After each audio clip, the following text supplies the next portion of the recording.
slowly putting it together. Yeah. Happy holidays. Happy holidays.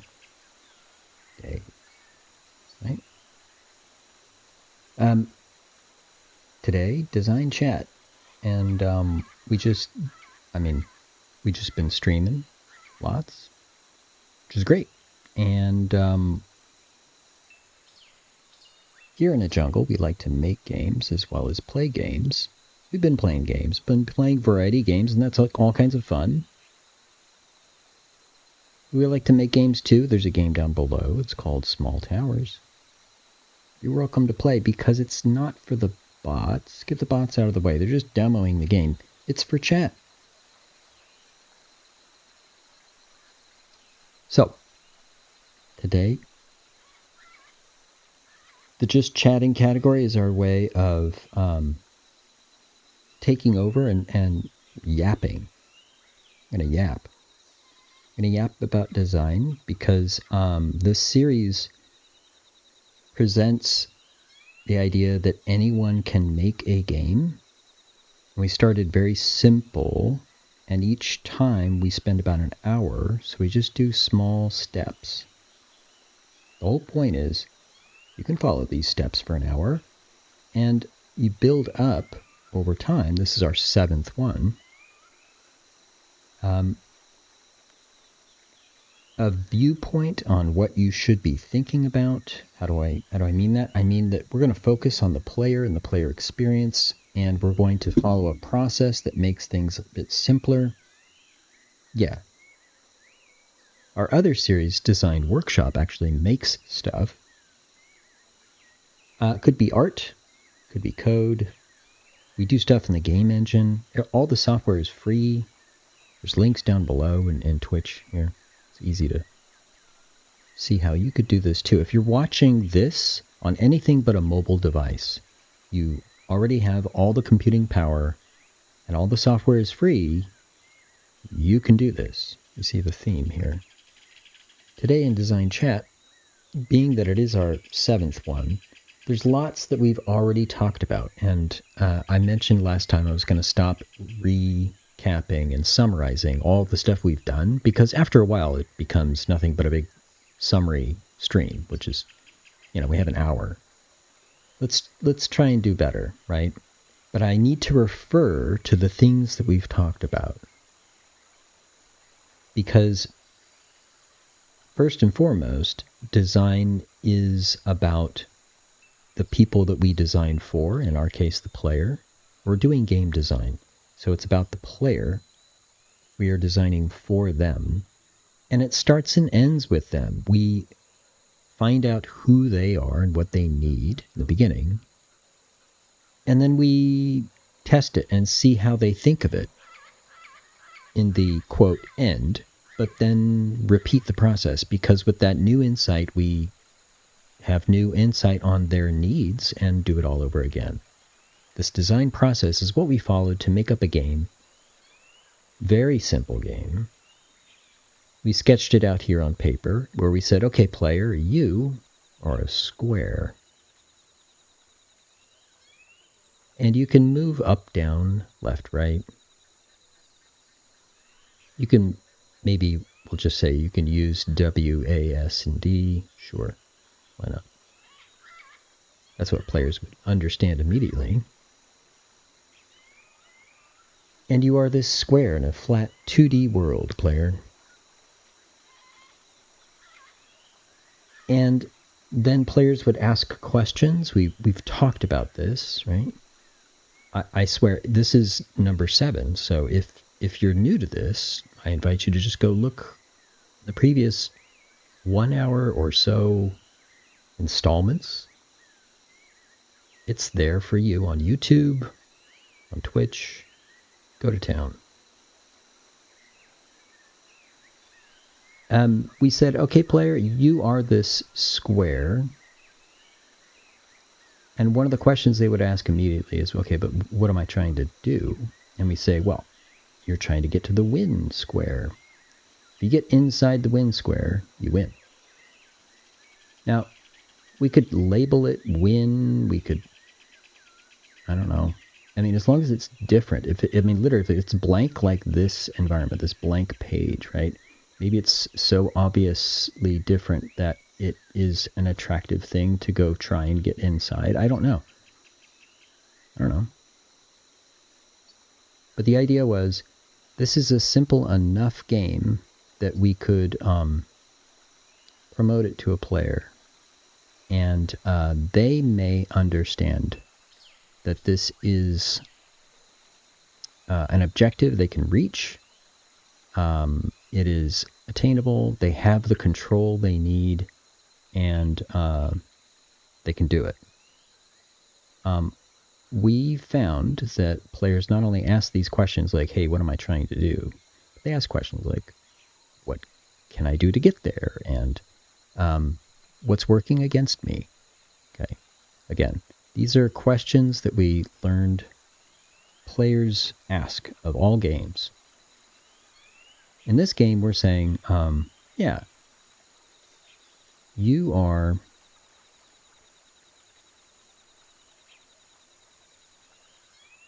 a white square and you can move up, down, left, right. You're trying to get to the win square, and that's how you win. They may also need to, well, no, they need to accept the rules of the game. And one of the rules of the game has to include a lose state as well. It's fine if you can win. If there is no way to lose, you just like sit here, keep playing until you win, that's not a game yet, right? But lose, we figure in this game, could be that the win square starts out about this big, but then it shrinks down. This win square gets smaller and smaller until there's nothing left. Or it's too small to get inside. I mean, maybe it's this big, and that's where it loses. I don't know. We haven't decided that detail yet. So over time, the win square disappears. So your ability to win is temporary. Now, this is not a complicated game. Not the point. We're not trying to make a complicated game. In fact, we're trying not to make a complicated game. But what we're trying to do is say, anyone can make a game. Let's talk about what are the minimum requirements for a game. And let's think of the process that all design, not just game design, does. And let's orient ourselves to the player experience, and let's go for it. And so what we ended up making when we went for it was this. And it's a very simple game. There's this win square, and you are a square, and go. You have a limited time to win, but you can win, or you could lose. You have a modest amount of control to get there. Do you accept these rules, player? Yes or no? And if they say yes, we have a game. No? This is the brief summary of what we have talked about before. There's definitely more to it, including the myths of game design, but you can go look at those videos. That's what they're there for. Today, we acknowledged in our design workshop series that we've gotten to a point where we've been making and making and making. Again, 1 hour at a time. Again, free software. Again, you can do this. And again, I have coffee, so that's good.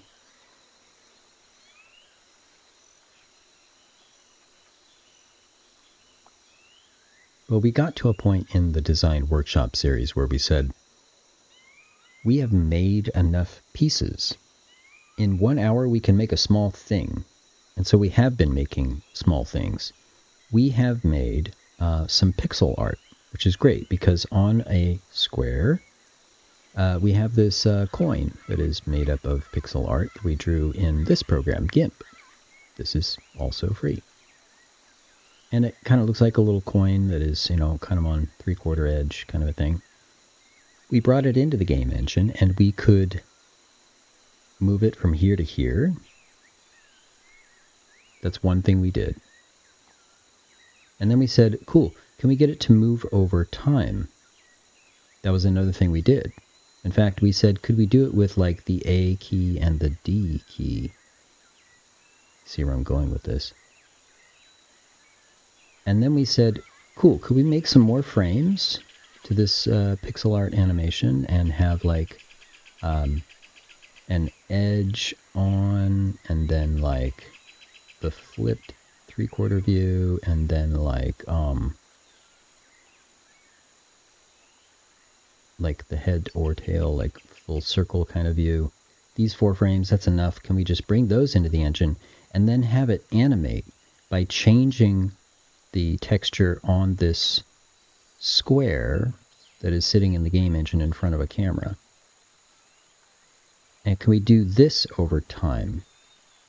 Little timer, very small amount of time per frame, but run a timer down and switch all this. Can we do this pixel art animation as well as this move animation? The answer is yes. Let's keep going. We said this timer thing is cool. Could we have it do something else? Could we have the space bar, by the way, have input from the player, do things like A and D? Can we have the space bar trigger this animation? Can we have the animation just play once instead of looping, the coin spinning the whole time? Just spin once and stop. Yep. What else? Well, we did most recently, we said, cool, what also is very, very common is text. We have some text on the screen. Yeah. Actually, there's lots of different ways to do all the things we're doing, but we picked the simplest ways to do all these things, basically. And so, yeah, here's a way you can make text. You could use it for a menu. You could use it for a HUD. Hey, could we have like a score? And basically say score represents, like it starts at 0. But like every time that we press the space bar and make the coin spin, in fact, this timer could also, let's make it, we have another tool. I glossed over one of the tools. There's another tool that runs on a timer itself and then triggers this, it triggers the pixel art animation to play. So it spins around once and stops. This was a longer timer. I think we said let's do it for 5 seconds. And why is this not drawing? Do I have something selected? Yeah. I have white. That's why. This is a separate tool that talked to the tool that made the animation play. And there was a, subtle, invisible, but very important mechanic or thing that we did with that, which is when you have one tool talking to another, you can now split up the work of the whole game that you have into different tools, and they can talk to each other freely, which seems like so what until you realize, well, games are complicated, and if you need to deal with everything of everything, it's too much. But if you deal with one feature at a time, it's much easier to deal with. Like what we're doing with this series, doing one thing at a time, making games is easier when you divide up the work like this. Well, this tool was a timer that ran for every 5 seconds and then just talked to another tool, said, please play that animation as if the player pressed the space bar. So yeah, if you press the space bar, the coin spins around. That's input from the player. That's cool. Here's another one thing we did was a timer runs and talks to that same tool and says, yeah, make the coin spin around once.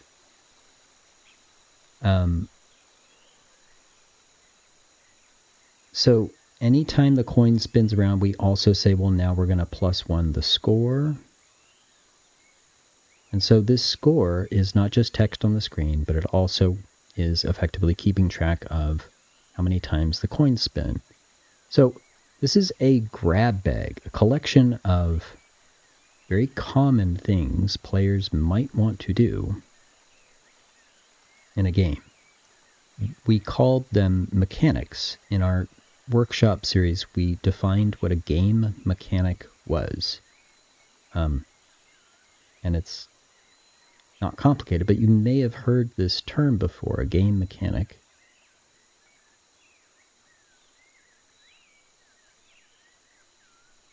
is a game rule. It's the best way to think of it, because if you think about a rule like when we start the game engine, this game object will move over here, and then we implement it. That's a rule that is now implemented. It is a game mechanic. We say, okay, this will now move over there over time, where it, the speed of it is this and the direction of the movement is that. That is a rule. A game mechanic is a game rule, and a collection of game rules is how we can build up a game. And in fact, what we mentioned in Design Workshop is that the designer's role starts and ends with the player, but the only thing we have to work with, because we can't directly affect the player's experience, we can't reach into their brain and manipulate their brain. The only thing we have to work with to affect the player's experience is game rules. There are other things that help the player's experience, like art, music, but we don't necessarily have control over that. In a larger game studio, the designer does none of that. There are other people to do that work. In fact, they're really good at it. You don't want to do their job. You want them to do their job. But what they don't do is the game rules. Like literally, programmers don't do the game rules, producers don't do the game rules. In a very real way, even the game director does not do the game rules. It's the design team.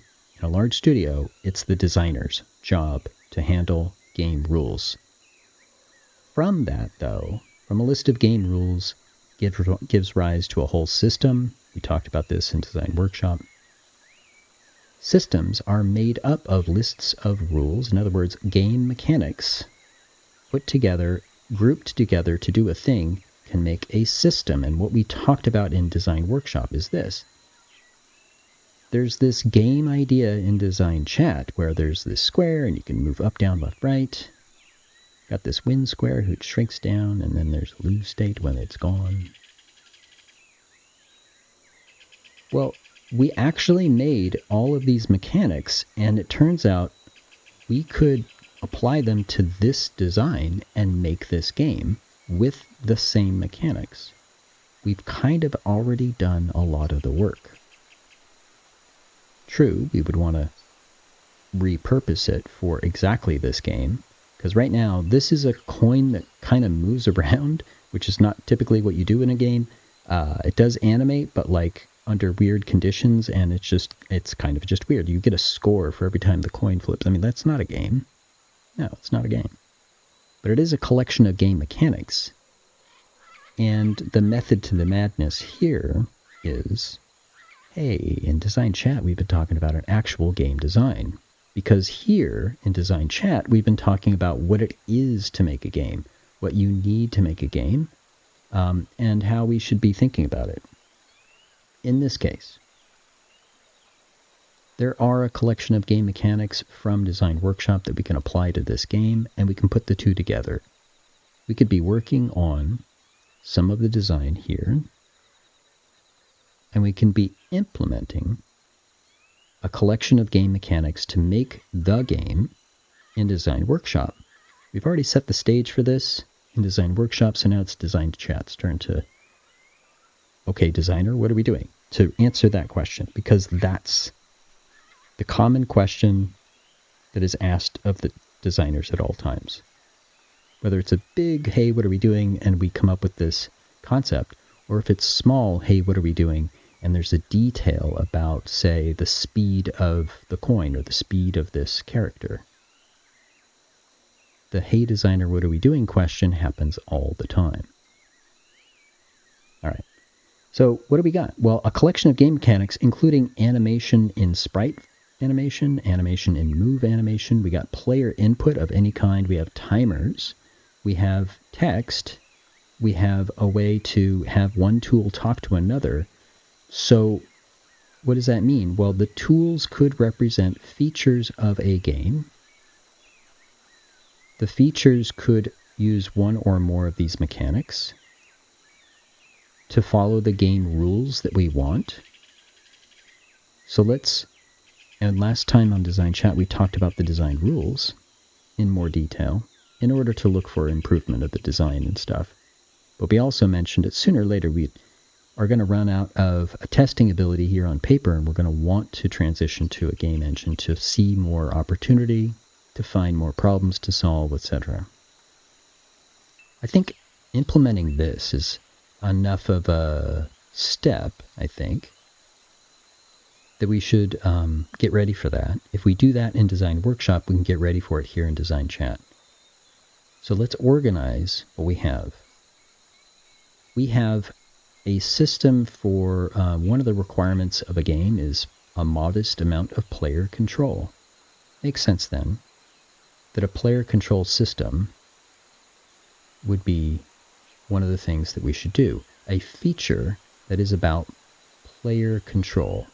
And it could be that control balloons into more than just movement, and in that way maybe even more features. But for right now, it is just movement.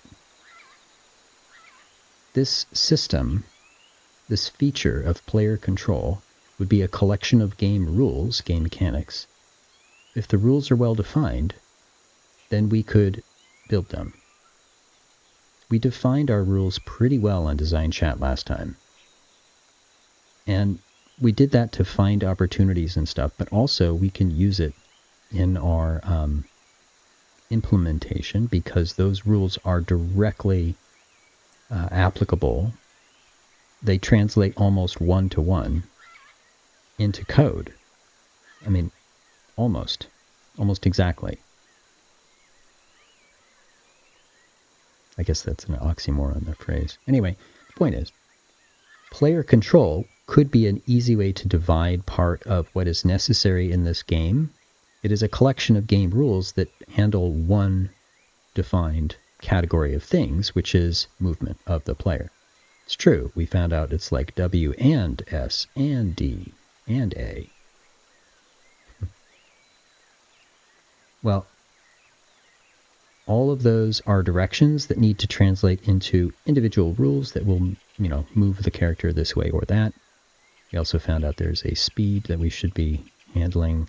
There was, separate rules for all of this stuff, and literally these were a list of rules that we defined in a particular format. The format was, if this condition is true, then do that. That format, like I said, helps us code. It is also helpful to us to understand where we are missing details about the rule. So these are a list of rules. When you press W, move up. The speed of the player is this. And maybe we can change that or progress that over levels. Like each level, it starts out and the speed is set. These are rules. They are also called game mechanics. And a collection of them, we talked about in Design Workshop, a collection of game mechanics or game rules is called a system. You might be saying, hold on, don't you need like a computer for a system? How is a list a system? Good question. Your head's up. You've had your coffee too.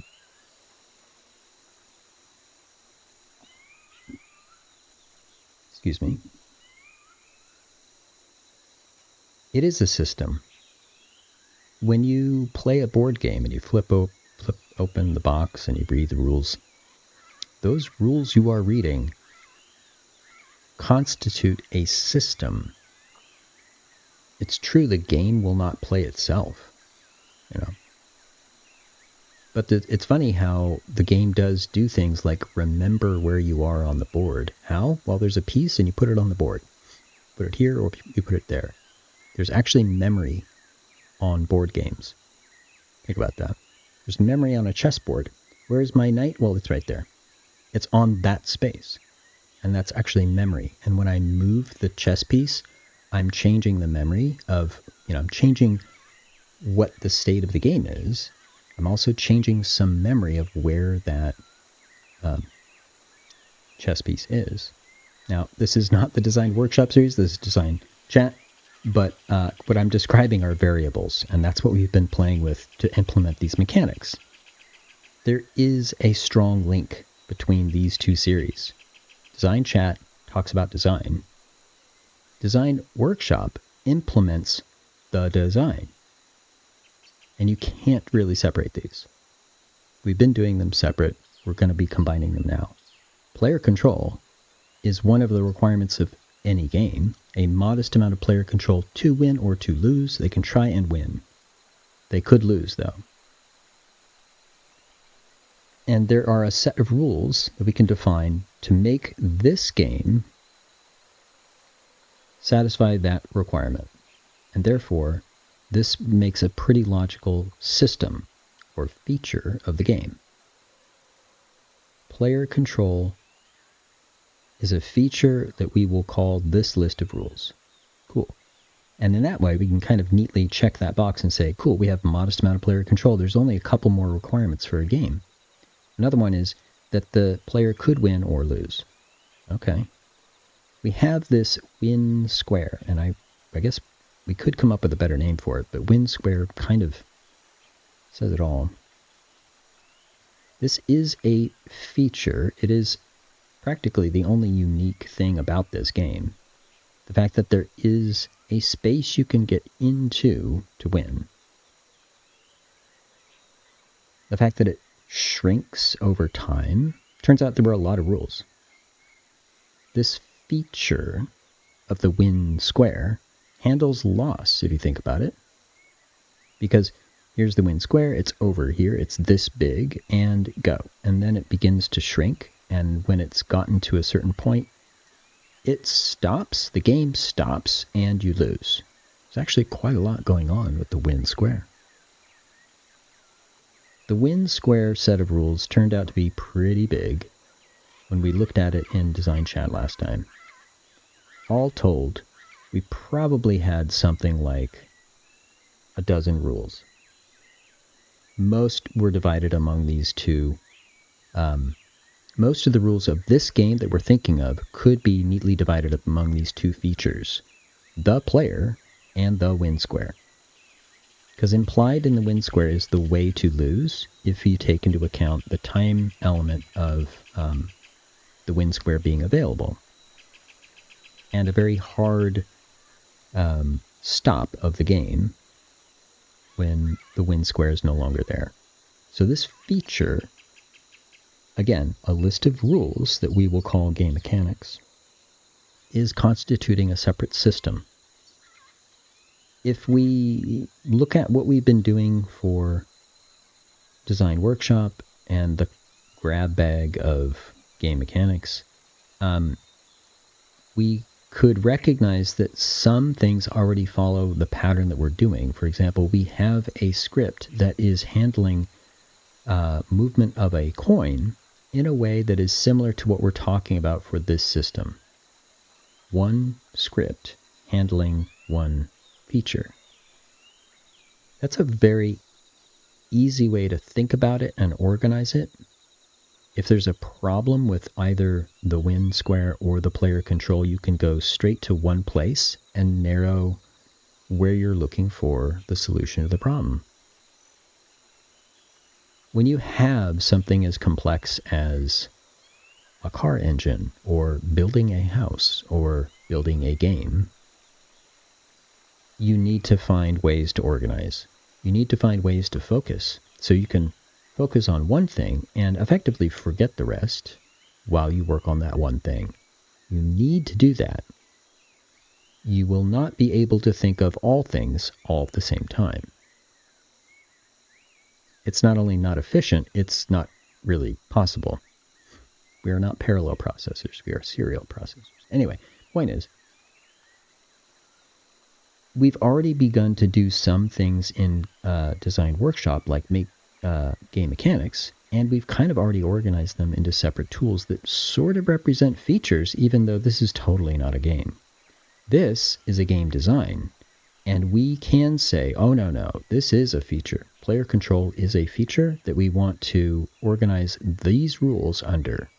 These rules belong in player control. They do not belong in win square.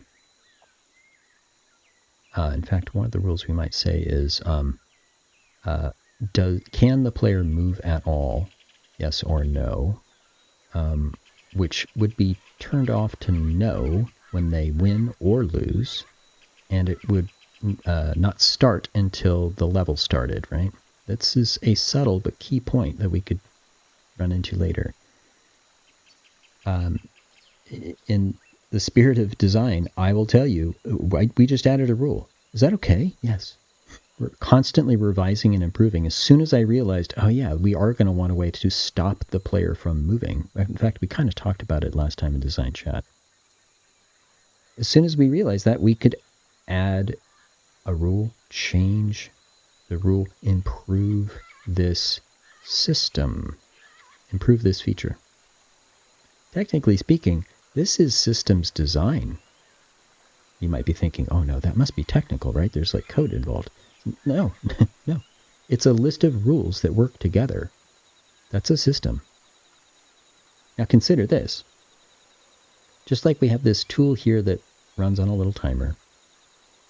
That's one of the rules of this little tool. When the timer is up, it resets. That's another rule in this little tool. It's its own mini system. And also, when it resets, it signals this coin to flip around once. That's like the third rule in this little tiny system. It's a little system unto itself. It's a tool in the sense that it's a single game object that sits in the scene with a script on it that does this one job, this one feature, this one system. That was organized in that way. And I mentioned that it did that very powerful but subtle thing that acted like it was pressing the space bar and causing the coin to flip around once. That signal, to make that happen, is how we can safely divide these features into separate systems and then think about when do these systems talk to each other. For example, if the win square is totally gone, you can no longer move, player. I mean, maybe you can. I guess it wouldn't matter as long as you still couldn't win.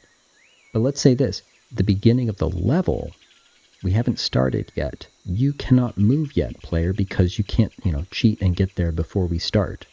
So the win square has a little rule, and it's going to signal this part of the system and the player control to stop it from being able to move yet. And then, okay, we're going. Go ahead and move, player. This is a signal to the player control. This signal is key to making these separate features work together. Likewise, our player is going to get in the square. When they do, we want the win square to be aware of this, stop shrinking, and signal a win. Now we could also say, boy, there's a lot of rules in this one feature. In fact, if we start stacking in things like, well, yeah, we're going to tell the player they won, and so we're going to show, a text that says you win, and we're going to wait a little while on that text so the human gets a chance to read the text, and then we'll go back to the main menu, and then the main menu. No, it's too many rules. Stop. There's probably a separate system. It's probably something like a menu or a HUD or something. Let's just call it user interface. It's a good thing to think about, especially when we are focused on the player. The player, our user, needs information, the signals that will go into their brain from our system. Yes. User interface also deals with the signals that go into the system from the player, which technically are these.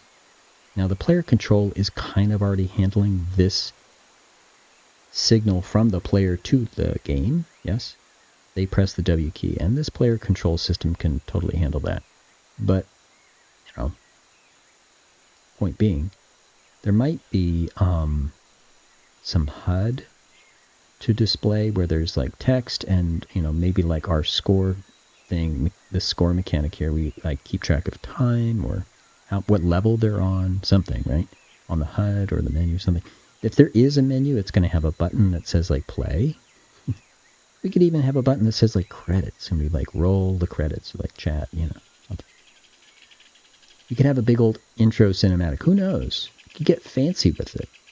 Why? Well, there is this thing we've been talking about in game design chat where the game promises the player an experience. This game is pretty simple, but it's also brand new to a brand new player. They've never seen this before. If they see a big square and a small square, do they know what to do? Do they realize that this is you?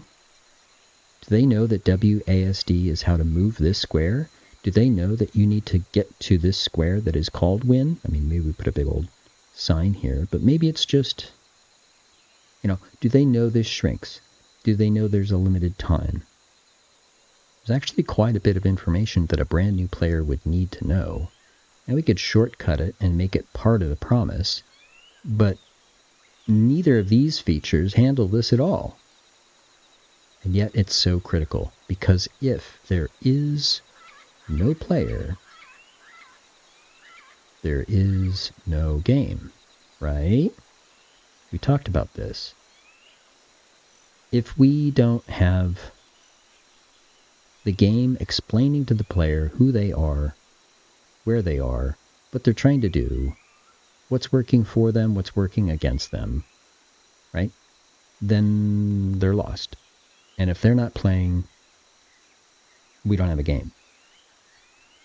User interface can be our key to making sure that they have all the information they need, their answers are being given. So even though this is a very simple game and we already worked out the basic requirements of the game, what we haven't done is worked out the basic presentation to the player. I think the input to the player is fairly straightforward. I think our player controller could effectively handle the standard of WASD. But we should still tell the player. Absolutely. We can't not tell the player that you can control the square. We can't not tell the player that WASD, the standard, or arrow keys, I guess we do both. Right? That would be an addition to the rule. Right? Like W or up, right? A or left, right? This would be an addition to the rules, right? We just changed these rules. Is that okay? Yes. Totally good. We're doing the design process. Absolutely. This got better because we said you could be ignorant of WASD and just look down at the keyboard and see arrows and say, well, I want to move that arrow direction. Let's go. And it would still work.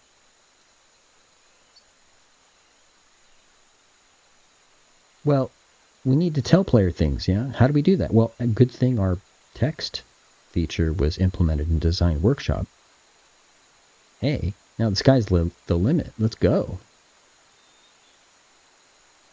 We're going to divide our game design, our very simple game design that says, hey player, you are a square in a flat world.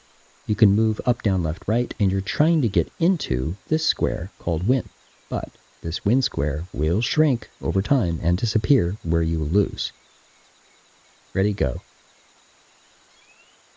Now, level 1 is probably looking a lot like this, and it's just whoop, so they understand what it is, that they prove to themselves that they understand what the rules of the game are, and it is an easy way for us to confirm the player knows this. Great, but level 2, we're probably going to do something like we said with a wall. Just put a wall in front. This adds the things working against them. It adds the difficulty, which turns out to be one of the needs of the player that we will need to pay attention to. It follows progression, which is one of the tenets of design that we've been talking about. Right? And also, we're going to go from level 1 to level 2 and introduce it the same way, which is a rhythm. Oh, yes. So now they can't just go straight in. They have to go around one way or another. And later we could introduce more things. Absolutely.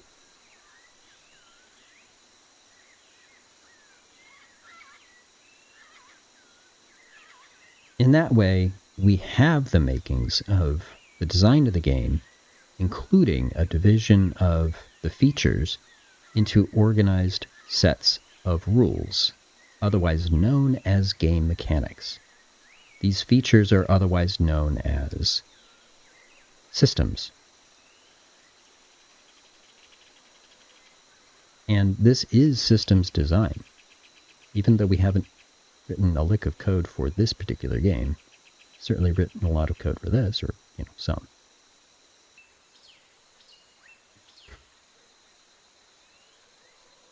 These are otherwise known as systems. And this is systems design. The fact that you have defined it in a format that is strict enough to be tested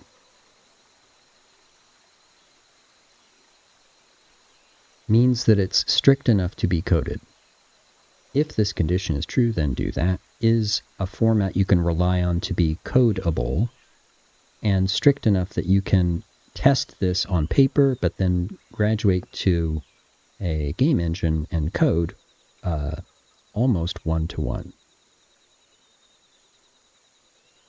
What we've done is said, okay, yeah, there's this square. You go into the win square, you can win. This win square shrinks, so that's how you lose. You can move up, down, left, right. Do you agree to this player? That's where our user interface is going to play in here. And they're going to be like, yay, let's go.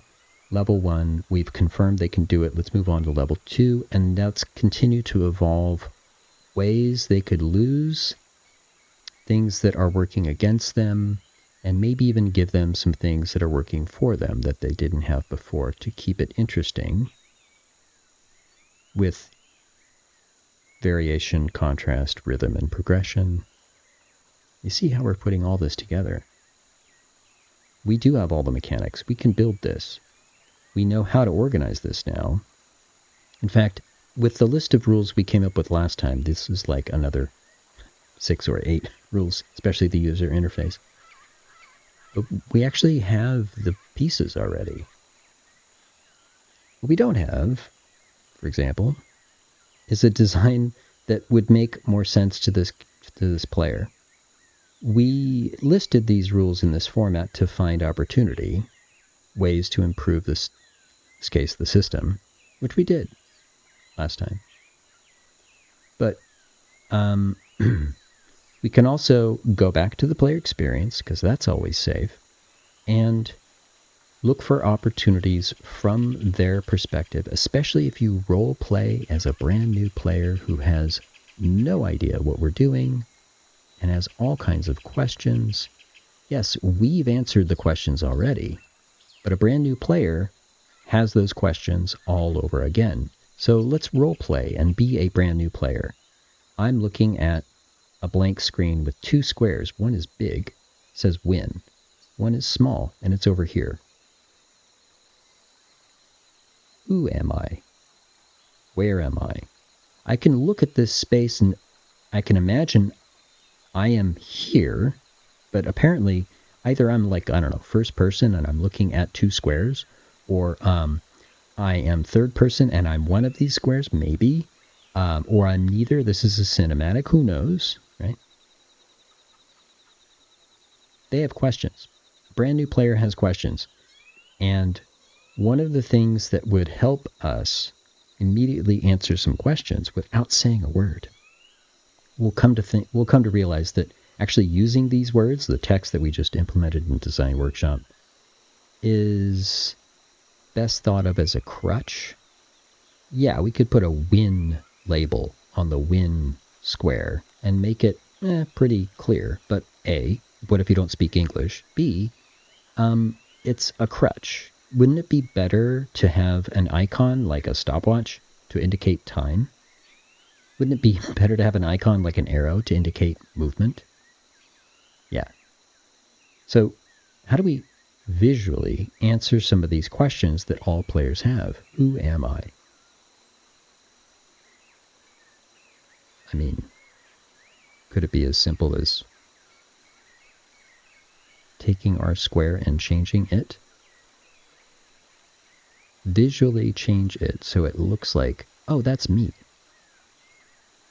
I kind of cheated last time and did a little of this on Design Workshop, but yeah, let's put some googly eyes on this darn thing. Let's put some eyes on this. Eyes are attractive to our eyes. Audiences will look at an eye, a pair of eyes, and immediately empathize with it as a character, if not them. Now, they may not immediately think it's them. Don't look at eyes and say, that's me when you're looking at somebody else. But if you're expecting an answer to the question, who am I? And among these two squares, there's only one with a pair of eyes on it. Well, there you go. Now, that might be too simple. I mean, it would work. I assert that this would totally work. It's funny how minimal you can be, and it works. It's almost the more minimal you get, the better it works. It's true. We'll talk about the uncanny valley someday. Here, we have a square, and that's frankly not good enough. We have the ability to do better than that, though. Check it out. We have this pixel art pipeline that we've totally done in Game Workshop, or Design Workshop, excuse me. So why don't we do some pixel art? Why don't we make this look like a thing? Why don't we actually design a character? Because if it looks like a character, then the question, who am I, might be answered immediately for the player. They'll feel better. They'll be more engaged. The promise begins to speak for itself, which means we have a game. I mean, the win square is another problem, but let's just design the character. Let's design the character. Let's design the character. It's going to move up, down, left, right. It is 2D. But you know what? It doesn't have to look 2D. In fact, we could make it look top down if we want. We can make it look like a spaceship if we want. We can make it look like anything. But I think the eyes really help. In fact, if the eyes are looking one way, right, and that happens to be the direction they're also going, that's cool. Graphic design will tell you there are ways of manipulating shape. Animation will tell you there are ways of manipulating shape such that people believe it's going in a particular direction. This arrow actually looks more like a proper arrow. But movement, and this is a symbol. We understand this symbol. But a moving thing typically has to lean in that direction. This is the ground. And more of their weight is heading in that direction. I mean, we stand upright and lean forward to walk. I mean, look at a toddler walking. So if we kind of exaggerate that and kind of do a teardrop shape, we're communicating with a shape that it's going this direction. Can we just do that? Yes. Can we just, yes. Now, this might be too simple. But like I said, simpler might be better. If we have this shape and these eyes going in this direction, communicating that it's moving in this direction to the right is fairly straightforward. If I see the game object moving to the right, as the coin does now in our game, in our design workshop, and it also kind of looks like this, I'm seeing consistency there that confirms for me, yes, this is definitely moving in this direction. And so I like the idea that we are using not just the shape of the thing, not just the detail of the eyes, but the movement as well, all saying the same thing and confirming for the player, yes, we are moving in this direction. So I assert that our character could look like this when they're moving in this direction. I think we could stop there if we wanted. I think I also suggested a variation on this would be with some other expression. meaning a mouth. I mean, we could put eyebrows. We could put a mouth. We could put teeth. We could just keep going. But the perhaps the simpler the better. Right? As soon as you start, I'm going to put a nose, and I'm going to put an ear, and then I'm going to put, now it's a particular character. But let's just back it up. Control Z, Control Z, Control Z. See how it starts to look more universal, more acceptable. Maybe not with one eyebrow, but you get my point. Right? Maybe a mouth is okay. Right? I can identify with them. We all eat. Okay, sure.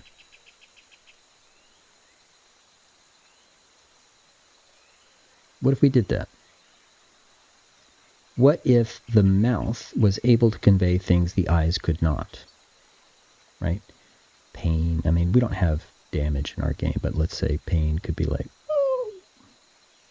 with the eyes.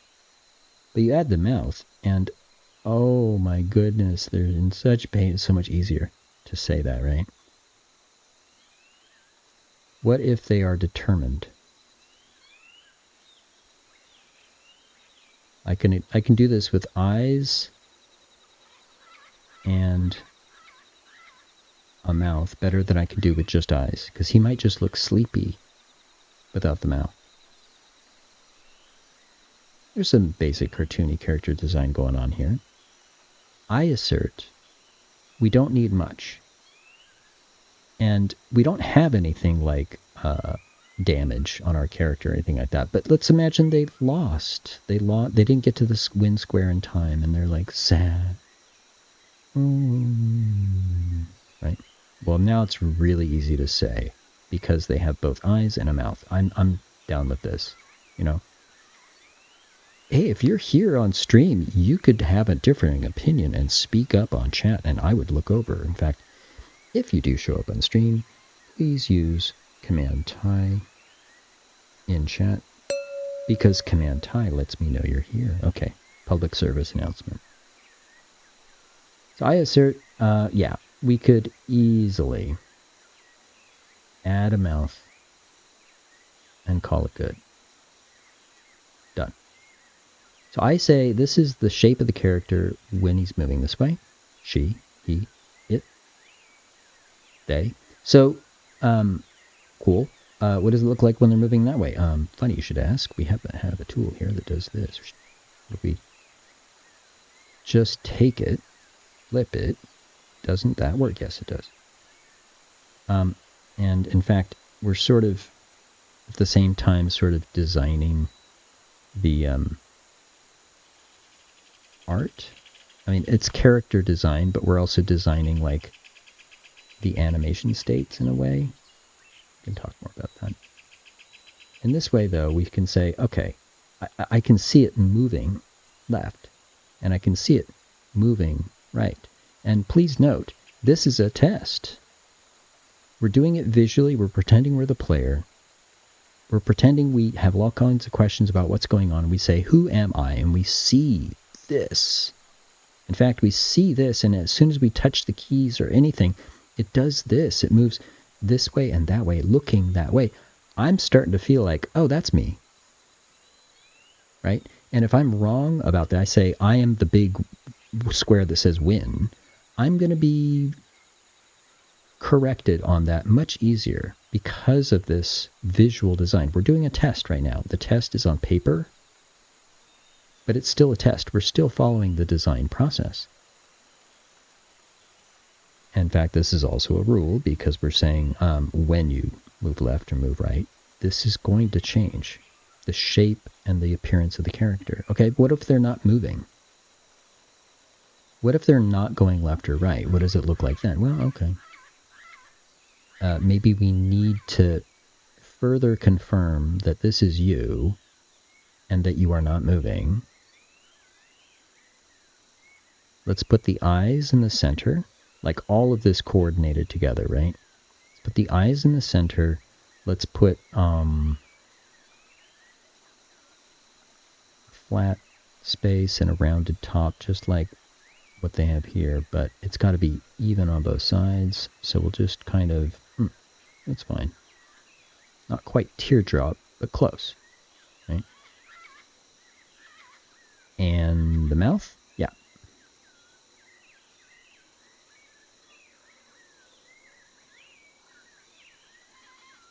I mean, it might be a little too symmetrical and even. Variation, contrast, rhythm, progression. Variation is not here, so I might be not down with it. But right now, if they are standing still, that's fine. This works. I mean, for now, right? Also, the design process could be saying, this is good for now, and if we find something better, we might modify this character design, yes? Character design, right? Same process. Different subject, different target, which is our player. The character design, though, is a player who's new, specifically. Players who are used to this character don't need this design to do this as much, but definitely new players do. Now, if I see the game start up, I see a big square that says win, and I see this character looking at me, and I ask, who am I? I don't have much choice. I think I have to. 99% of the people are going to say, that's me. In fact, that's me in this space. So 2 of my questions are answered right there.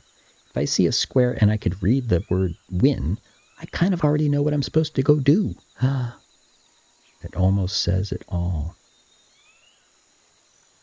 Okay, so aside from the details that, like, we could use the mouth for more expression, and that's kind of cool. This design is starting to take shape. Let's combine it with our movement rules to sort of square this circle, so to speak. No pun intended.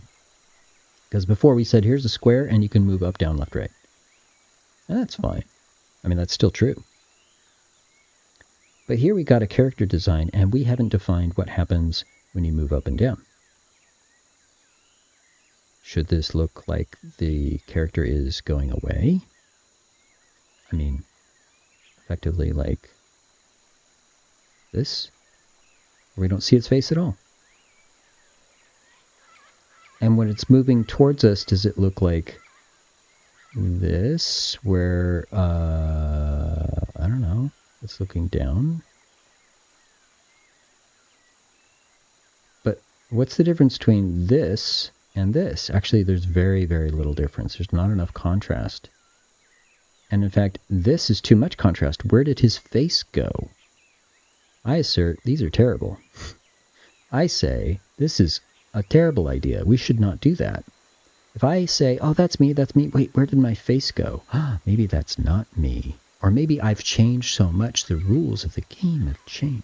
If I'm a new player and I'm relying on some communication from the game to reassure me about what's happening, and this happens and their face disappears because I moved up, we have a problem.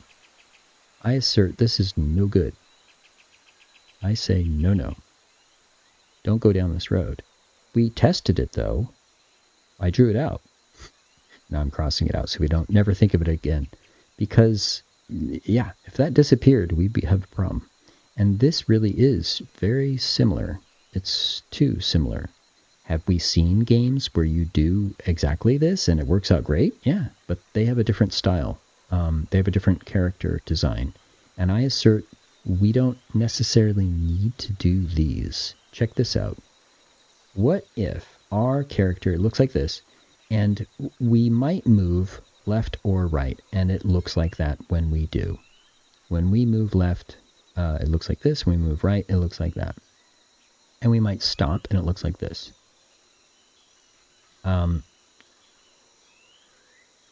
Could we say then that maybe by default we are facing the win square, or maybe we're just facing to the right by default? And maybe when we're sitting still, like in the beginning, we look like this. But if we move up or down, we will take whatever direction, left or right, that we did last. In other words, it looks like this, but we're moving down. Or it looks like this, and we're moving up. Does that work? I guess one other way to think of it would be, let's get the eyes going in the right direction. So I just visually, mentally tested that, I guess. But again, if we have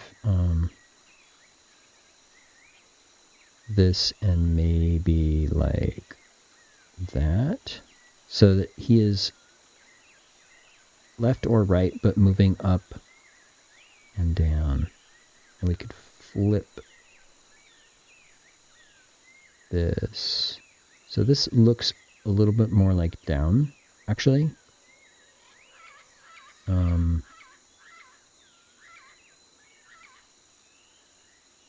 This could also look like up. I guess we don't need to do anything except maybe change the eyes if we go up. So I'm coming up with ideas and testing the ideas in rapid prototype form because I'm not taking the time to implement anything.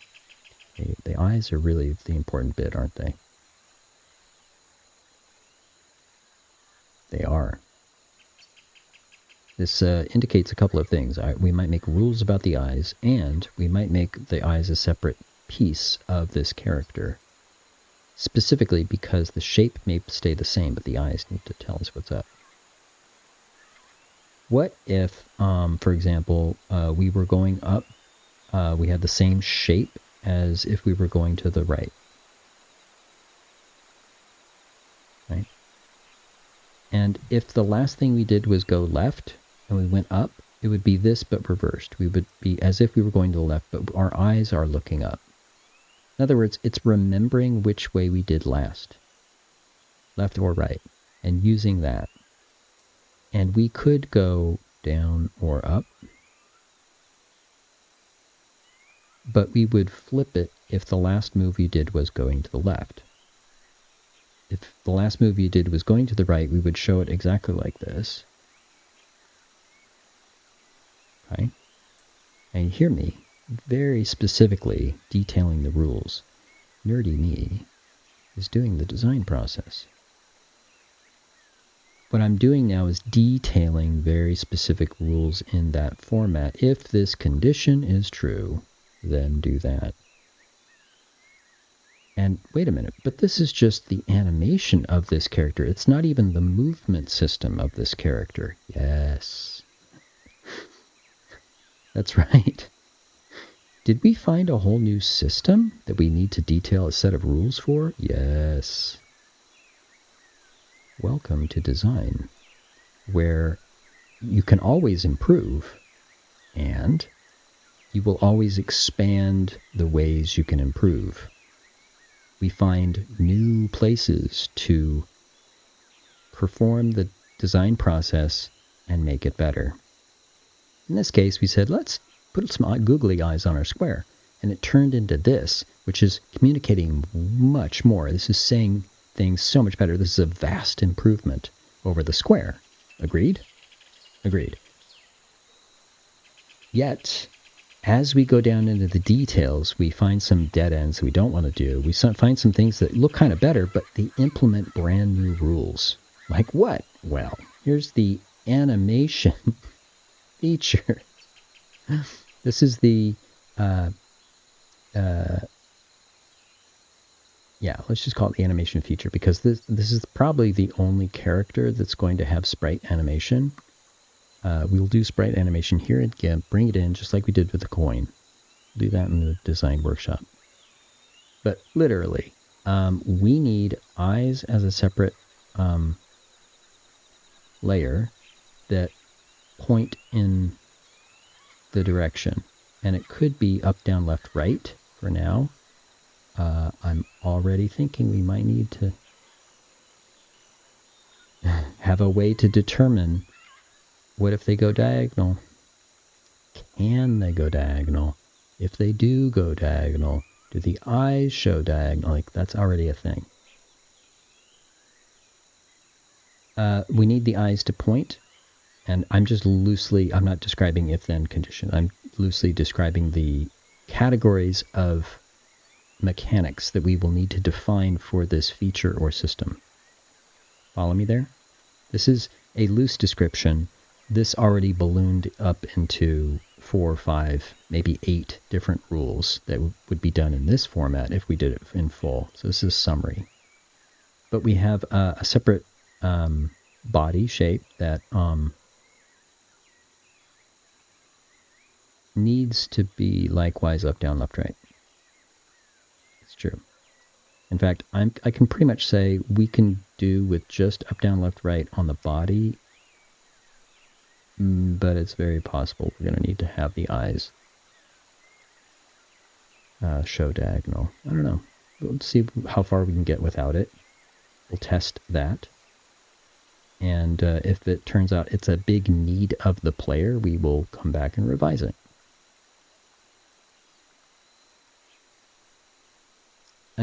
We're going to put a mouth on it. And these might be separate layers on in our... Well, they will be separate layers in the artwork that we do here in GIMP, but they might be separate layers that we allow to be separate game objects on top of each other in the engine, such that the eyes could do a thing that's separate from the mouth, for example. That the eyes and the mouth can do something separate from the body, right? That they are controlled separately. Oof.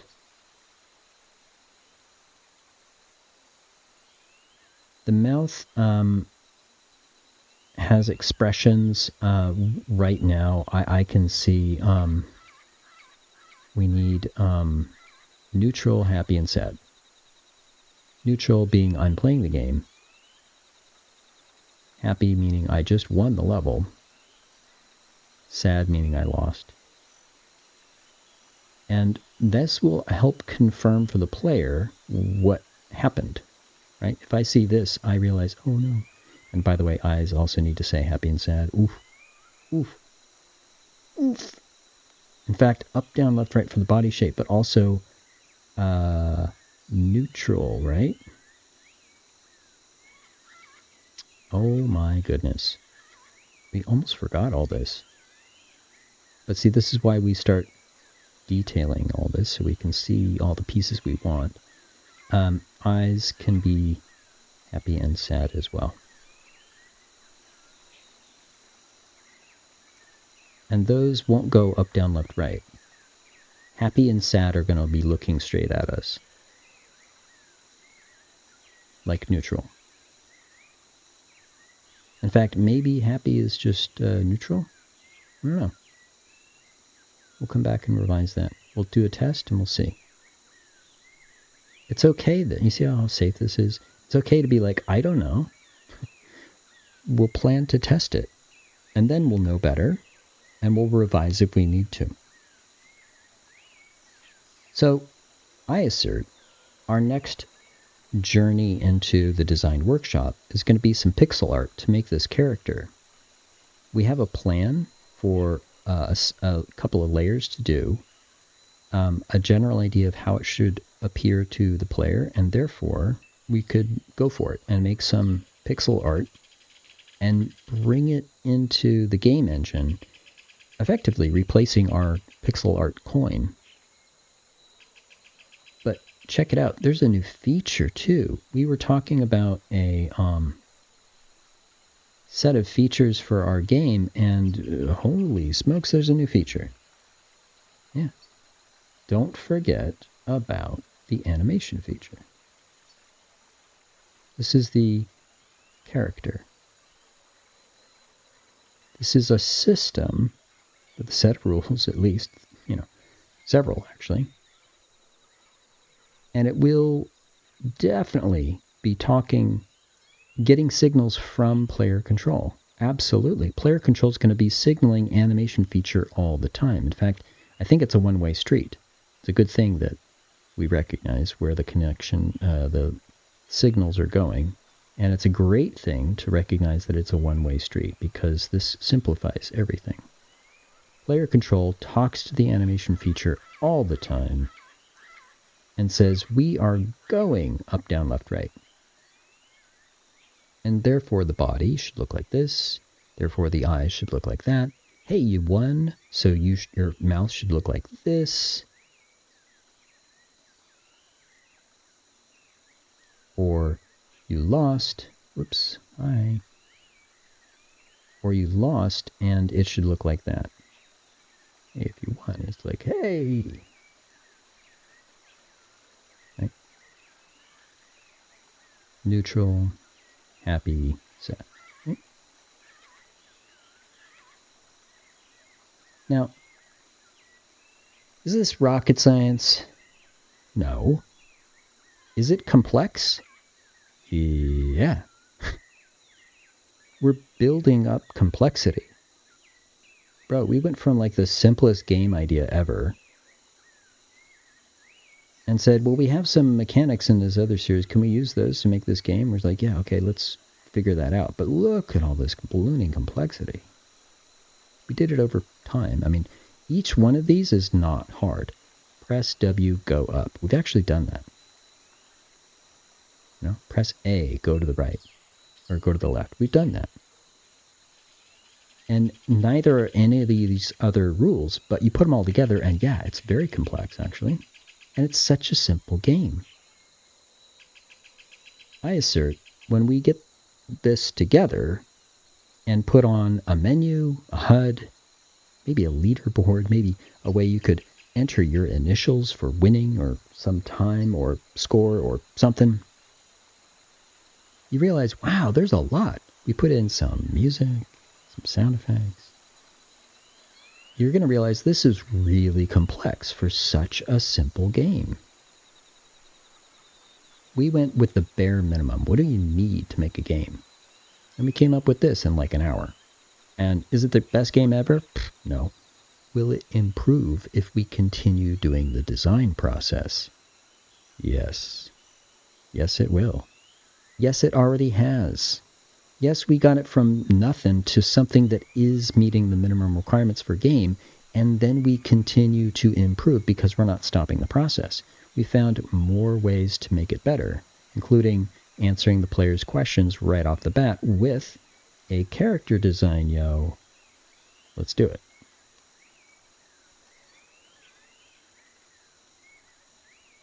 This has been an ape in a jungle talking about making games. At this time, we're actually making a game. I mean, we were already making a game. We made one in an hour, and it is on paper. The design process has already started. True. But also, we continue to improve it. It's actually more important now to realize the design process started back then, and it continues. That we are dispelling that myth and demonstrating how that myth of the designer coming in, dropping the game design, and walking out, how that is a myth. That is not how it works. The designer immediately asks, who are we designing for and what do they need? And doesn't really stop. So here we are, talking about this game. Hello. I was just lurking. Happy holidays, everyone. We were just talking about this super simple game in a way that now meets what we've been doing in the other series design workshop, because here in a jungle, we like to make games. We like to talk about design. We like to make games with our designs. We follow best practices of design. And if you're interested in doing that, then I encourage you to follow and be notified so you know when we're live. And when you show up, do me one favor. Do Command Tie. Command Tie lets me know you're here. And I can say, hey, you're here. And, you know, if we're doing this stuff, you might have a question about the game we're making. You might have a suggestion about a thing we could do with the game. This simple game could still be a collaborative effort.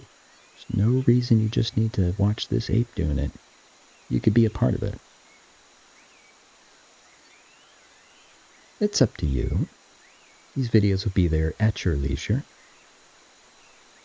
Whether it's here or YouTube, come on by. And until then, have fun, do well, be good, stay safe, happy holidays. See ya.